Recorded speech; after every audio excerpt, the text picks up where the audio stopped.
की शुरुआत हम करेंगे आपके सेहरन पैदा करने वाली ऐसी तस्वीरों के साथ जिनका मकसद आपको डराना तो बिल्कुल नहीं है। हमारा मकसद सिर्फ सच्चाई से वास्ता हो आपका, आप देख सकें कि जो भयानक तस्वीरें हैं, जो भयानक सच्चाई है कोरोना की, वो कैसी है। यहां मरने के बाद भी किसी को जमीन तो किसी को चिता के लिए लाइन में लगना पड़ रहा है, अंतिम संस्कार के लिए इंतजार करना पड़ रहा है। ये तस्वीरें हैं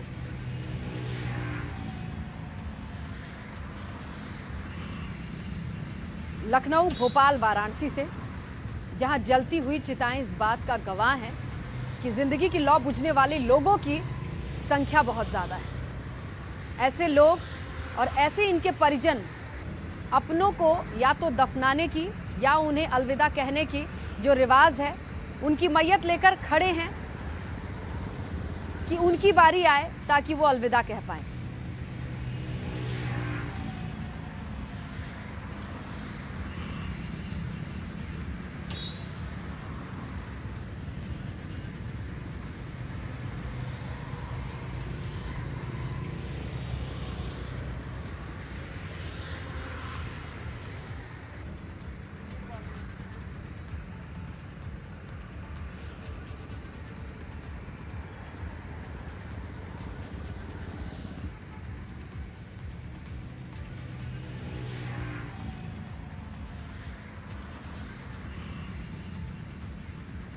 तो ये लखनऊ, भोपाल, वाराणसी की तस्वीरें हैं। ये जलती हुई चिताएं हैं जो बता रही हैं कि किस तरीके से अपनों को अलविदा कहने वाले लोगों को इंतजार करना पड़ रहा है। ये लगातार जलती चिताएं हैं।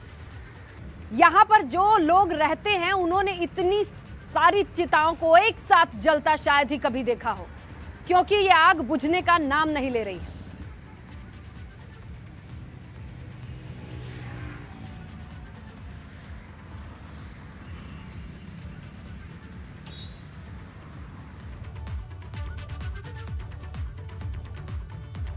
देखिए दो तस्वीरों को, दोनों तस्वीरें भोपाल के शमशान की हैं, जहां दिन और रात चिताओं को जलाया जा रहा है। देखिए इन तस्वीरों को और अंदाजा लगाइए। भोपाल की ही दोनों तस्वीरें हैं, एक तरफ रात है, एक तरफ दिन है, लेकिन क्या दिन क्या रात, हर तरफ बस जलती हुई चिताएं। इतने लगातार जलती चिताओं को किसी ने नहीं देखा होगा और समझ में नहीं आ रहा कि ये महामारी का कहर है, प्रकोप है। सामने एम्बुलेंस दिखाई दे रही है।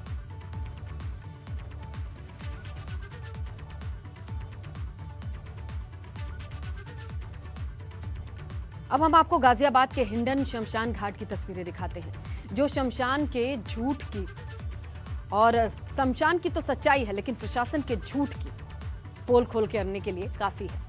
आंकड़ों की जो बाजीगरी है ये सामने आती है। ये पड़ताल प्रशासन से लेकर शासन तक को हिला देगी।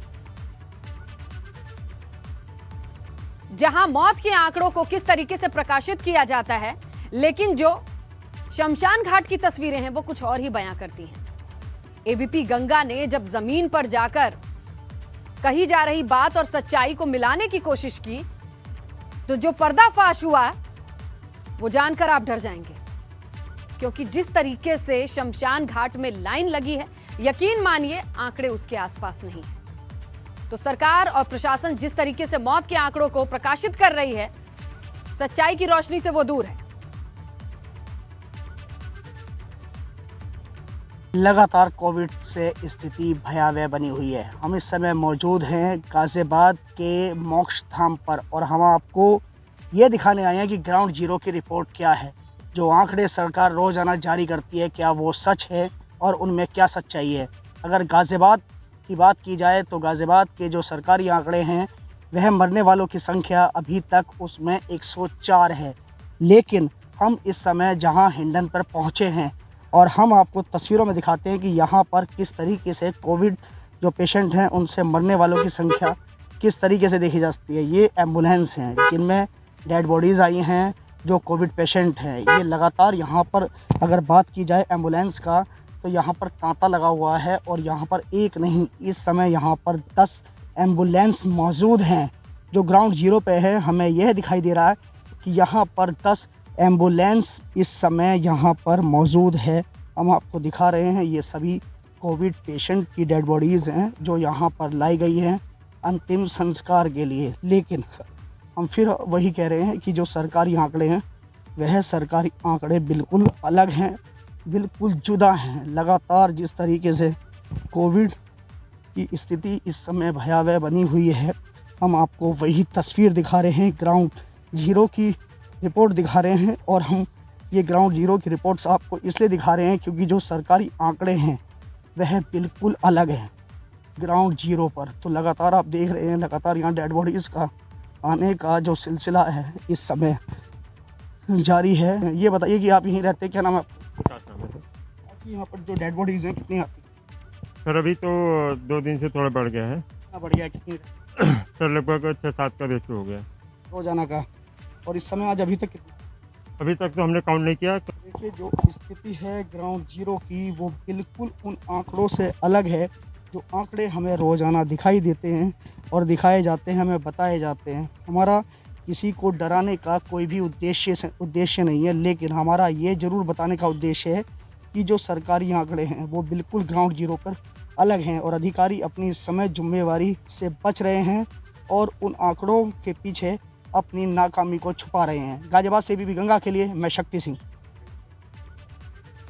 तो देखिए आपने तस्वीरें गाजियाबाद की और ये ग्राउंड रिपोर्ट थी। चलिए अब और ज़्यादा डिटेल के लिए हमारे सहयोगियों से जुड़ते हैं। 3 सहयोगी हमारे साथ हैं। शक्ति सिंह गाजियाबाद से हैं और इसके अलावा नितिन उपाध्याय आगरा से, विवेक त्रिपाठी लखनऊ से। रुक करेंगे आप सभी का और सबसे पहले विवेक के पास आ जाते हैं। विवेक के पास से भी हमने पहली तस्वीर देखी थी जहां पर जलती चिताओं के साथ ये अंदाजा लगाया जा रहा था कि जितने आंकड़े सरकार दिखा रही है और बता रही है और जितनी चिताएं तेजी से आ रही हैं, दोनों में कहीं मेल नहीं है। अब तो बाड़े भी बना दी गई हैं, अब तो कवर भी कर दिया गया है विवेक, जहां से चिताएं नजर आती थी।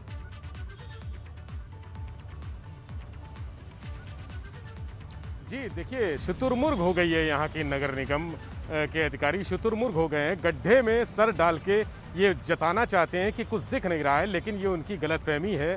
सारी चीज़ें दिख रही हैं। लखनऊ में कल यानी बीते दिन 180 शवों का अंतिम संस्कार हुआ था। गुलाला घाट और बैकुंठ धाम 2 प्रमुख जो शव दाग रहे हैं यहाँ पर 180 बॉडियां जलाई गई थी। इसके अलावा कब्रिस्तान का जो आंकड़ा है वो अलग है। 40 के आसपास बॉडी जो आई थी वो कब्रिस्तान में दफन हुई थी।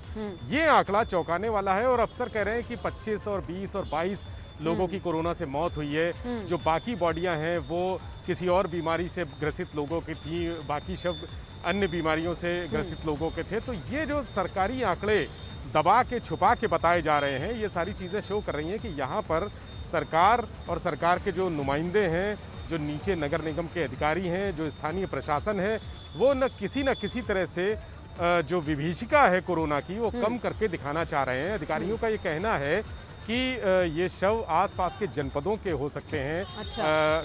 आपको ये बता दें कि बहुत सारे जनपदों में इलेक्ट्रिक शवदाह गृह की सुविधा नहीं है, तो उनका ये कहना है कि यहाँ पर शव ले आते हैं और यहाँ पर जलाने की कोशिश करते हैं। हालांकि कोरोना के दौर में ऐसा संभव नहीं है। जो भी शव आ रहे हैं वो स्थानीय अस्पतालों के ही हैं, यहीं पर भर्ती लोगों के शव हैं। और जाहिर सी बात है स्थानीय लोगों को अस्पताल नहीं मिल रहे हैं, बाहर से आए जनपद वालों को कहाँ कितनी भर्ती की गई है यही आंकड़ा बता देते, क्योंकि अस्पताल की भर्ती की तो सारी डिटेल है ना, क्योंकि जब तक सीएमओ के हस्ताक्षर नहीं होंगे वहां पे तो भर्ती होनी नहीं है।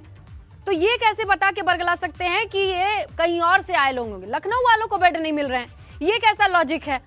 और दूसरी चीज ये कि अगर मौत के आंकड़े छुपाए जाएंगे तो ये स्पष्ट नहीं होगा कि मोर्टेलिटी किस एज में ज्यादा है, डेथ रेट क्या है कोरोना की, क्या ये सारी डिटेल अंदर खाने हैं या फिर बाहर तो पता चले? क्योंकि आम लोगों को कैसे पता चलेगा कि भाई कौन सी एज ग्रुप के लोग सेंसिटिव हैं? इस बार की लहर में सबसे ज्यादा कोरोना किस पर भारी पड़ रही है, मोर्टेलिटी रेट क्या है? जी आपका सवाल बिल्कुल सही है और आपने बहुत अच्छा सवाल किया है। दरअसल यहाँ पर जो विभीषिका है, जो स्थितियाँ हैं वो आउट ऑफ कंट्रोल हो चुकी हैं, कुछ भी नियंत्रण में नहीं है। अधिकारियों के हाथ में कुछ भी नहीं है। अधिकारी सिर्फ मौतों का तमाशा देख रहे हैं, खड़े हैं, व्यवस्थाएं नहीं है। सरकारी अस्पताल भरे हुए हैं, अगर बेड हैं तो वीवीआईपी के लिए रिजर्व हैं। जो भोजपुरी स्टार निरहुआ आते हैं पीजीआई, उनको तुरंत भर्ती कर लिया जाता है, उनका तुरंत पर्चा बन जाता है। और एक आम आदमी जो गरीब आदमी है, असाधारण आदमी है, साधारण इंसान है, जिसके पास कोई सिफारिश नहीं है, कोई जोर नहीं है, कोई इस तरह का पौवा नहीं है जो जबरदस्त लोग सिफारिश लगाते हैं और लोगों से कहलाते हैं, अधिकारियों से कहलाते हैं, उसके पास कोई सिफारिश नहीं है। वो भटकता रहता है, अस्पताल के बाहर भटक रहा है, तड़प रहा है, परेशान है, रो रहा है, अफसरों के हाथ पर जोड़ रहा है। तो ये रिटायर्ड जज की कहानी भी कल हमने दिखाई। छुपाने के लिए कहाँ है अब तो ये भी नहीं कहते बन रहा है कि कहाँ रिटायर्ड जज भी डीएम से लगाए सीएमओ तक फोन करते रह गए। किसके पास है बेड की व्यवस्था है? और ये मौत के आंकड़े छुपा कर क्या फोन किए और उनके आसपास के जो अड़ोस पड़ोस के लोगों ने फोन किए। बिल्कुल सही करें इसने। तब रिटायर्ड जज की हमारे पास उदाहरण है, ज्वलंत उदाहरण है कि वो परेशान रहे, उनको भी कोरोना था, उनकी पत्नी को भी कोरोना था और उनकी पत्नी ने तड़प तड़प के जान दे दी, एम्बुलेंस नहीं आई। ये स्थितियां यहाँ है। तो अधिकारी छिपाने की कोशिश करें। जब ऐसे समाचार, ऐसे हृदय विदारक समाचार, ऐसे खौफनाक खबरें सामने आती हैं तो अधिकारियों को लगता है कि उन पे सवाल उठेंगे, सारे सिस्टम पे सवाल उठेंगे। यहाँ जो मुख्यमंत्री ने जिन लोगों को तैनात किया है, इसलिए तैनात किया है कि वो जिम्मेदारी से काम करेंगे, पब्लिक की सुविधाओं का ख्याल रखेंगे बने रहेंगे। लेकिन गाजियाबाद से जो शक्ति ने रिपोर्ट दिखाई है वो भी कुछ लखनऊ से ज्यादा अलग नहीं नजर आ रही है। उनसे भी जानने की कोशिश करते हैं। मौत के आंकड़ों को छुपाने से ये जो ओपेक सिचुएशन बना रहे हैं, सबसे बड़ी दिक्कत ये है कि पता कैसे चलेगा मोर्टेलिटी रेट क्या है, कैसे पता चलेगा कि कोरोना का प्रहार सबसे ज्यादा किस एज ग्रुप के ऊपर हो रहा है। ये चीजें छुपी रहेंगी तो ये तो बहुत अहम चीज है। पूरे देश में कोरोना की कहर है, हम भी मानते हैं, और उत्तर प्रदेश सबसे बड़ा प्रदेश है, यहां संभालना सबसे कठिन चुनौती है। लेकिन ये छुपाने से कहीं ना कहीं एक जरूरी जानकारी हम जनता तक पहुंचने से रह जाएगी। शक्ति, आप बताइए रिपोर्ट क्या मिल रही है? ये देखिए, अगर रिपोर्ट की बात करें तो गाजियाबाद में कहीं भी किसी भी अस्पताल में इस समय कोई भी बेड उपलब्ध नहीं है। बेड तो छोड़िए, अगर कहीं बैठने के लिए भी वहां पर अस्पताल के बाहर जगह भी नहीं मिल पा रही। उन कोविड पेशेंटों का यह हाल है जिन्हें आज कोरोना हो गया है। वहीं जब हमें इस बात की सूचना मिली थी, लगातार जो डेड बॉडीज हैं उनका जो आंकड़ा है वह काफी बढ़ना शुरू हो गया है वहाँ के जो मॉक्स घाट है उस पर। तो हम वहाँ पहुंचे और पहुंचने के बाद हमने जो रियलिटी चेक किया, वहाँ साफ हमने ये देखा कि जो मौत के आंकड़े हैं वो बिल्कुल अलग हैं। जो ये रोजाना हमारे पास एक आंकड़ा आता है कोरोना पेशेंटों का, कितनों की मौत हुई है, कितने डिस्चार्ज हुए हैं, कितनों का कोरोना हुआ है, उन सभी आंकड़ों से बिल्कुल जुदा है वो तस्वीर। अगर गाजियाबाद की बात करें तो रोजाना अगर आज भी 104 का जो आंकड़ा है, अगर आप कल भी उसे चेक करेंगे तो कल भी शायद वही 104 आएगा। हमने 10 दिन और 20 दिन की भी अगर हम तस्वीर की बात करें तो तब भी हमें मौत का आंकड़ा वही मिलता है। लेकिन जब हम मॉक्स घाट पे जाते हैं, ये सिर्फ जो कोरोना पेशेंट है उनकी मैं संख्या बता रहा हूँ, वो कम से कम 15 से 20 डेड बॉडीज रोजाना पहुंचती हैं हिंडन घाट पर। और जो एम्बुलेंस उन्हें लेकर आती है वो भी सभी यूपी 14 नंबर की होती हैं। अच्छा। यानी कि कहीं ये भी नहीं कहा जा सकता कि ये बाहर की एम्बुलेंस है या बाहर से कहीं से लेकर आते हैं। जब हमने रियलिटी चेक किया और जो वहां पर जो शवदागृह का जो इंचार्ज था उससे बात की, तो उसने खुद माना कि 7, 8 या 10, आज का रेशियो 10 है। और हमने उससे पूछा रजिस्टर कहाँ आपका, तो उसने कहा रजिस्टर नहीं है, हमारे रजिस्टर नहीं है, वो सीएमओ साहब बताएंगे या स्वास्थ्य अधिकारी नगर निगम बताएंगे। उसके बाद वही मौके पर हमने इत्तेफाक अभी तो देखिए, अभी तो आपने बात कर ली, आने वाले वक्त में कहीं निर्देश न दे दिया जाए कि उनसे बात नहीं करनी है और शायद ही आपको कोई बताए। तो कुल मिला के जितने आंकड़े दिखाए जा रहे हैं और जो सच्चाई है उसके बीच में अंतर तो कोई स्थानीय भी बता सकता है, आसपास का लोग भी बता सकता है कि भाई वहां एम्बुलेंस के तांता लगाएं। अगर मान लीजिए कोरोना नहीं है, मोर्टेलिटी रेट है, उसी पे बता दीजिए ना हमें। ऐसी कौन सी बीमारी है कि 7 की जगह 70 शव जल रहे हैं या फिर इतने सारे संख्या बढ़ रही है, उसी के बारे में सफाई देते। हम जनरल सवाल पूछ रहे हैं, छुपाया जा रहा है। चलिए रुक कर लेते हैं नितिन का, उनसे जानने की कोशिश करते हैं। नितिन, कैसी स्थिति है? ये तो किसी से नहीं छिपी है। ये बताइए कि आंकड़े जो दिखाए जा रहे हैं, बताए जा रहे हैं, और जमीनी हकीकत कितना अंतर है वहां? देखिए, बिल्कुल स्नेहलता, जिस तरीके से हमारे जो सहयोगी शक्ति सिंह या हमारे लखनऊ से सहयोगी विवेक त्रिपाठी बता रहे हैं, वैसी ही स्थिति एबीपी गंगा ने आज आगरा के शमशान घाट का जो मोक्षधाम ताजगंज का शमशान घाट है वहाँ रियलिटी चेक किया है। और रोज़ाना शाम को जब डेटा फिगर आता है तो करीब 200, कभी 300 जो कोविड के पेशेंट आते हैं, लेकिन मृत्यु दर रोज़ाना एक बढ़ के बता दी जाती है, 181, 182 और कल तक 183। लेकिन आज जब हमने ज़मीनी हालातों को जाकर चेक किया तो पता चला कि जो अतर सिंह है, जो क्षेत्र बजाजा कमेटी जो आगरा का जो नॉर्मल शमशान घाट है और विद्युत शवदाह को चलाती है, उसके काउंटर हेड है जो तमाम जो कहा जाए शमशान घाट में जो आप जानकारी दे रहे हैं वो बेहतर होगा कि हम आप ही की बनाई रिपोर्ट के जरिए दर्शकों के सामने रखें, क्योंकि आप जो बता रहे हैं वो जमीनी हकीकत से जुड़ के जब बताएंगे तो दर्शक सबूत के तौर पर देखेंगे। क्योंकि हम ये सवाल इसीलिए पूछ रहे हैं, मोर्टेलिटी रेट कौन सा एज ग्रुप टारगेट है, किस उम्र के लोगों की मौत सबसे ज्यादा हो रही है, ये सारी चीजें तभी पता चलेंगी जब हमारे पास क्लियर एक फिगर होगा। ये जानकारी क्यों छुपाई जा रही है, इसके बारे में बताने के लिए सबसे पहले आगरा की नितिन वाली रिपोर्ट दिखा देते हैं। तो आगरा से ऐसी तस्वीर आई है। ताजगंज स्थित शमशान घाट की लगातार लाशों को देखकर साफ जाहिर होता है कि प्रशासन के आंकड़ों की बाजीगरी चालू है। ऑल इज वेल बताया जा रहा है, बस एक नंबर बढ़ाया जा रहा है, लेकिन वो बस एक नंबर वाला असर शमशान घाट को देख के नजर नहीं आता। ये रिपोर्ट देखिए। कोरोना संक्रमण के लिहाज से आगरा में भी हालात बेकाबू होते जा रहे हैं।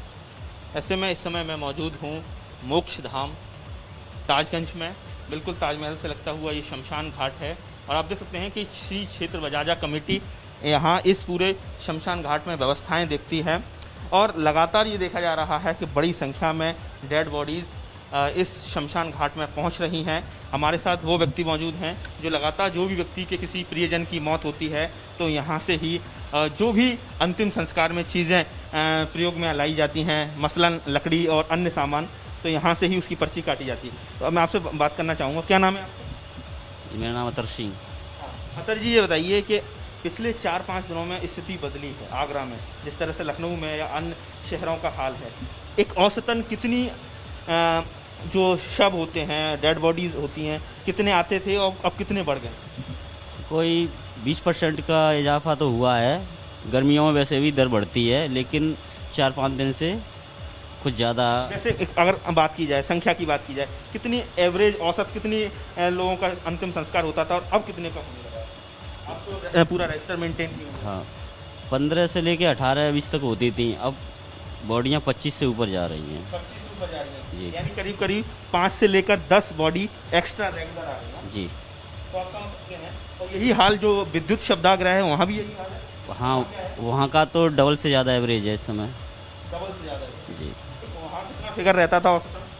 8, 10, 12, अब 20 से ऊपर जा रही हैं वहाँ पे। तो आप समझ सकते हैं जो शमशान घाट है, नॉर्मल शमशान घाट है, वहाँ 5 से लेकर 10 जो शव हैं उसमें इजाफा हो रहा है और ज़्यादातर वही शव हैं जो किसी न किसी बीमारी से ग्रसित हैं। वहीं दूसरी तरफ ये संख्या डबल हो चुकी है विद्युत शवदाह में, जहाँ कोविड के मरीजों का ही क्रिमेशन होता है। और ऐसे में शमशान घाट में बड़े स्तर पर लोग पहुंच रहे हैं, भीड़ बढ़ी हुई है, जो गाड़ियों की संख्या है उसमें भी इजाफा हुआ है। तो समझा जा सकता है कि आगरा में भी स्थिति अब बेकाबू हो रही है। तमाम जो हॉस्पिटल्स हैं वहाँ बेड की कमी है, ऑक्सीजन क्राइसिस होना शुरू हो गया है। तो कुल मिला के भले ही लखनऊ या अन्य शहरों जैसे आगरा में हालात नहीं हैं, लेकिन फिर भी आगरा में हालात अच्छे नहीं हैं। जो आंकड़े यहाँ से बताए गए हैं उसे देखकर यही कहा जा सकता है। आगरा से नितिन उपाध्याय, एबीपी। हमें ब्रेक पे जाना है, लेकिन उससे पहले रुक कर लेते हैं। हमारे सहयोगी नितिन आपके पास आएंगे और जल्दी से एक रिएक्शन जानने की कोशिश करेंगे आपसे कि जो ये आंकड़े बता रहे हैं उन्हें भी कहीं ना कहीं डर है। क्या वो साफ साफ बता पा रहे हैं कैमरे पे कि कितनी लाशें आती थी और अब कितनी आ रही हैं? देखिए, बिल्कुल साफ तरीके से देखिए, विद्युत शवदाह जहाँ ये मान के चलिए 99% वही लोग जो कोविड प्रोटोकॉल्स के मुताबिक वहाँ अंतिम संस्कार होता है जिसको कोरोना हुआ है। जिस तरीके से अतर सिंह जो क्षेत्र बजाजा कमेटी के काउंटर हेड हैं, जहाँ से अंतिम संस्कार की पर्ची काटी जाती है, जो सामान लिया जाता है, उनका कहना है कि 2 गुने से ज़्यादा का रेशियो हो गया है। तो आप समझ सकते हैं किस तरह से फाइलों में मौसम गुलाबी है, लेकिन जमीनी हकीकत क्या है। बड़ी संख्या में जो कोरोना संक्रमित लोग हैं, आज भी ताजगंज की रहने वाली नफीसा नाम की एक महिला की मौत हुई है। रेमडेसिविर इंजेक्शन के लिए 3 दिन से परिवारीजन भटक रहे थे पर इंजेक्शन नहीं मिला। कुल मिला के हालत आगरा की भी वही भयावहता है। हालांकि जो लखनऊ में बहुत ज़्यादा बेकाबू है, आगरा में भी स्थिति वही है। और कुल मिला के जो अधिकारी हैं वो झूठ बोल रहे हैं। लगातार सीएमओ कह रहे हैं कि सब चीज अंडर कंट्रोल है। बनाइए भाई, रिपोर्ट बनाइए, सच बताइए, उम्र का अंदाजा होगा, कुल मिला के अपने इलाके का अंदाजा होगा। ये सारी अहम जानकारी है, इसको दबा के छुपा के किसी का कुछ भला नहीं होने वाला। कोरोना का विस्फोट सबको पता है। मैंने आपको लखनऊ, आगरा, गाजियाबाद के तस्वीरों को दिखाया था जो कि शमशान जहां है वहां जो जलती चिताएं हैं और जो आंकड़े मौत के बताए जा रहे हैं वो बेहद अलग हैं। ठीक ऐसे ही बात अगर भोपाल के शमशान घाटों की आप करेंगे तो कोरोना महामारी की विभीषिका दिखाई दे रही है। भोपाल में कल दिन भर में 112 शव निकले, उनमें से सिर्फ एक भदभदा विश्राम घाट पर ही अगर आप बात करेंगे तो 88 पहुंचे, जिनमें से कोविड वाले 72 थे। शहर के दासरे सुबुभास नगर विश्राम घाट में 50 शव आए, जिसमें से 30 कोविड पॉजिटिव थे। शमशान घाट पर रात में दहकती हुई चिताओं को भोपाल के फोटोग्राफर संजीव गुप्ता ने अपने ड्रोन कैमरे से शूट किया और इस त्रासदी को दिखाने की कोशिश की। फोटोग्राफर संजीव गुप्ता के कैमरे में क्या क्या कैद हुआ, उन्हीं की जुबानी आपको सुनाते हैं। हमारे साथ हैं भोपाल के फोटोग्राफर संजीव गुप्ता, जो कोविड की महामारी को एक नए तरीके से अपने कैमरे में कैद करने की कोशिश कर रहे हैं। उनके कुछ फोटोग्राफ्स हैं, उनके कुछ वीडियो हैं जो आज सोशल मीडिया पे छाए हुए हैं। हमारे साथ खुद संजीव गुप्ता हैं। संजीव भाई, जिस तरीके से आपके हमने वीडियो देखे या फोटोग्राफ्स देखे जो आपने ड्रोन से भी लिए हुए हैं, तो क्या मकसद रहा और क्या आपके मन में सोच रही है सबको लेकर? कल गया था मैं शाम को भदभदा विश्राम घाट अपने एजेंसी के लिए, काम के लिए। वहाँ जो दृश्य देखे, मैंने गैस कांड भी कवर किया है, तो गैस कांड से ज़्यादा भयावह स्थिति थी कल वहाँ पर। मतलब एक एक एम्बुलेंस में 8-8, 10-10 बॉडीज़ रख के आ रही थी, और शाम को 6:30-7 के बाद तो स्थिति बहुत ख़राब हो गई, और वहाँ पर एक साथ 50-55 शव एक साथ जल रहे थे। वहाँ पर कोई व्यवस्था नहीं थी, लाइट की कोई व्यवस्था नहीं थी। जो परिजन थे वो इतने परेशान थे, उनको पता नहीं पड़ रहा था कि उनकी पिताजी की बॉडी कौन सी है, उनका कहाँ कैसा है, सब अफरा तफरी थी। सरकार की तरफ से कोई व्यवस्था नहीं थी वहाँ पर। सरकार कह रही है 4 मौतें हुई हैं, जबकि फ़ोटोज़ में आप देखेंगे कि उसमें 45 से ऊपर तो बॉडी एक साथ एक ही शमशान घाट में जलती दिख रही हैं। मगर ये जो ऊपर से देखने पे जो सारी चिताएं दिख रही हुई जलती हुई, तो ये जो विभीषिका देखी तो आपको मन में क्या विचार आया? वहाँ जो देखने के बाद नीचे से तो इतना समझ में नहीं आता, ऊपर ड्रोन से जब देखा एक साथ 45-50 जलती हुई, तो आप कल्पना नहीं कर सकते उसकी। मतलब वो दृश्य देख के रात भर नींद नहीं आई इस चीज़ को लेकर कि कहाँ हैं हम। किसी परिचित को अस्पताल में देखते हैं, 3 दिन बाद मालूम पड़ा कि वो शमशान में चला गया।